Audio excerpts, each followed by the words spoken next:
What's up, guys? Got my boy's G-body here, the Cuddy twin turbo, 6 liter.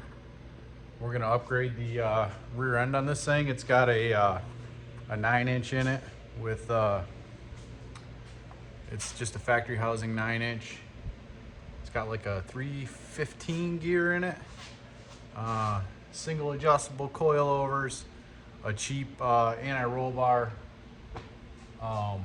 and he ordered a housing from Trick Performance. It is slick. 40 spline axles. He's gonna order a new center section. I think he might go up on the gear a little bit, like a 320 to 330. He's actually gonna order the center tomorrow, so I'm guessing that'll be from Quick Performance. But yeah, so this is what's coming out.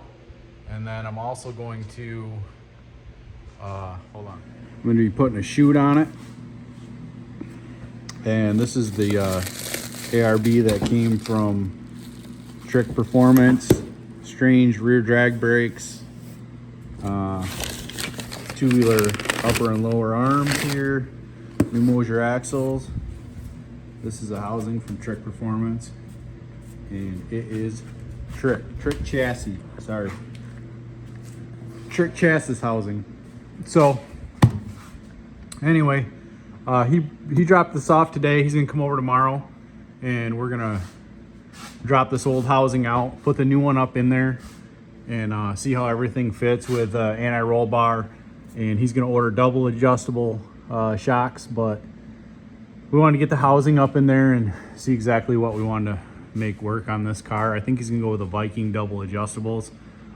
Same thing I run on the my Chevelle.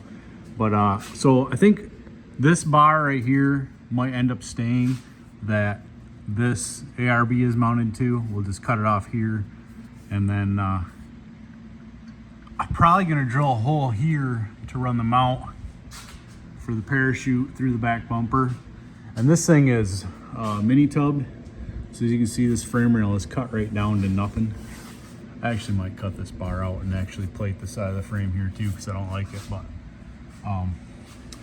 and we're gonna brace up. I'm gonna brace up the back of this frame. So if I use this bar or cut it out and plate the side of the frame, and then I'll have another one back here that comes across, and then the chute mount will come out here off of it, and then I'll probably come off this and probably do an angle gusset for some triangulation back here. So that's what it looks like now. Like I said, we'll get this yanked out tomorrow, get the other one in there, and then we'll start fitting it together. Hey guys, it's just an update here on the old G-body here. Gonna show you where we're at with this Trick chassis rear end and stuff, rear sway bar. So here it is. So I ended up tying these two bars into the roll cage, which is welded on top of the factory spring perch under the car on a plate. So I tied into that and dropped through the trunk here to go to the parachute mount. So there's the mount on the car.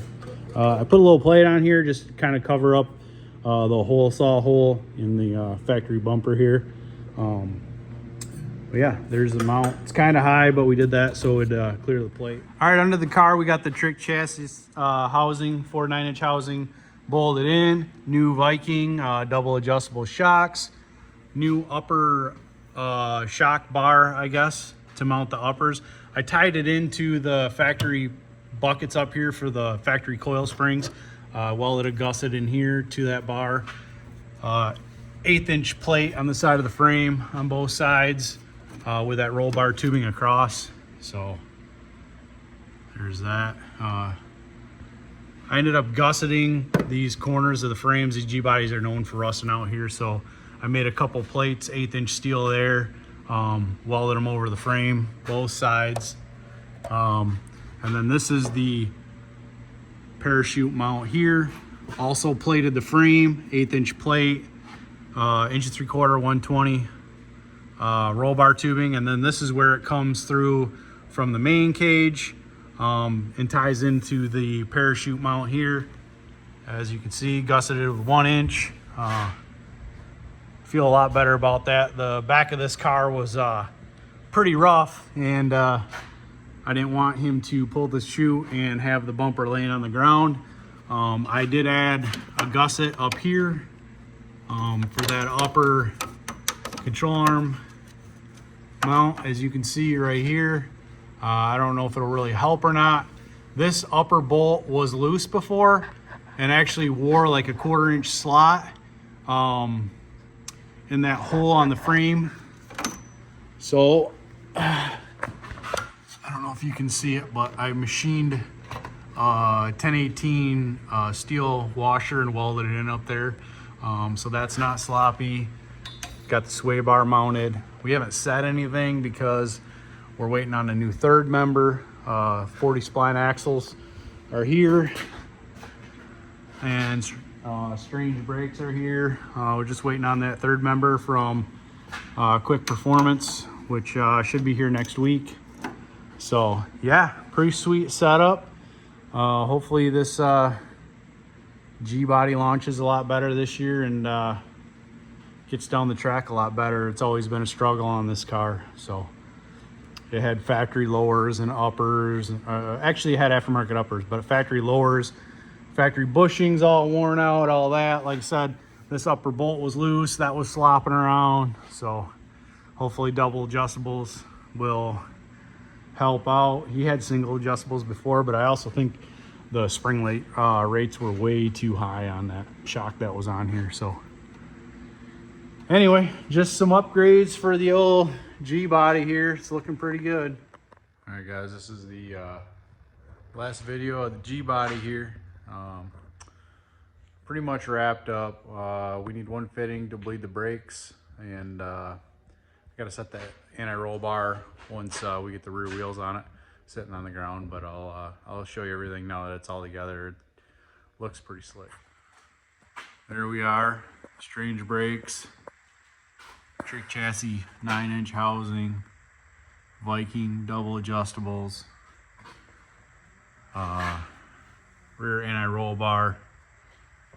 Yeah, I think I covered all the parachute mount and these plates that I added in the other video. But